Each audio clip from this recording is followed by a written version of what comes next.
Hello, welcome back. That is, if you watched the first video in this two-part series about the bow stance, Ching's 37 movements, the basic foot posture. In the first video, I showed you how to place the feet in proper proportion and how to get the proper weighting.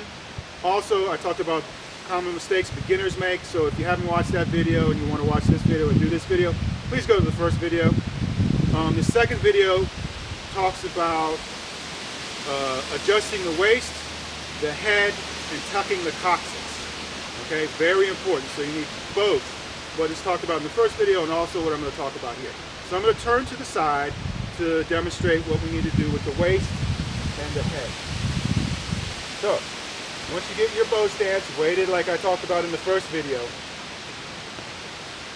we're going to talk first about squaring the hips off. So once I usually put students in this posture, what tends to happen is their waist is facing towards the corner, or in other words, their belly button is facing to the corner. So what we need to do here to rectify this and get into proper posture is turn the waist and square off the hips. Now usually when a student does this, what happens is they tend to go into the back leg.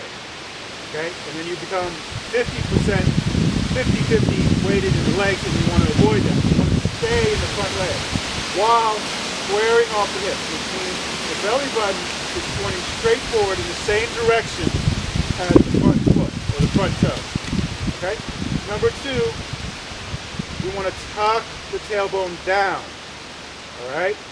So what that means is pushing the tailbone down towards the floor, or actually towards the front foot, and flattening out the lower back. Students usually have a tendency to stick their buttocks out and their chest forward when they get into this position. We need to avoid that. We need to do the opposite. We need to sink the chest in and tuck the coccyx. And also at the same time, as I said before, squaring off the hips, having the belly button pointing forward. Now at the same time, we need to bring the chin in towards the throat, push the top of the head up, and elongate the back of the neck. And this actually helps facilitate the dropping of the coccyx or the tailbone. It relieves tension in the lower back, and it allows you to better able to bring the coccyx down. Okay? So to review, square off the hips while keeping the weight in the front leg. Allow the coccyx to gently sink down, taking out the curve in the lower back. Meanwhile, at the same time, we want to bring the chin in towards the throat, push the top of the head up, and elongate the back of the neck.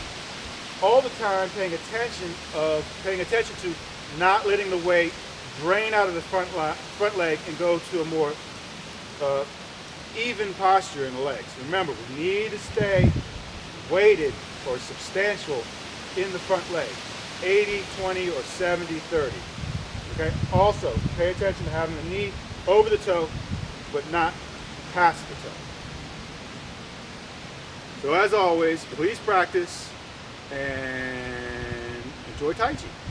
Thank you.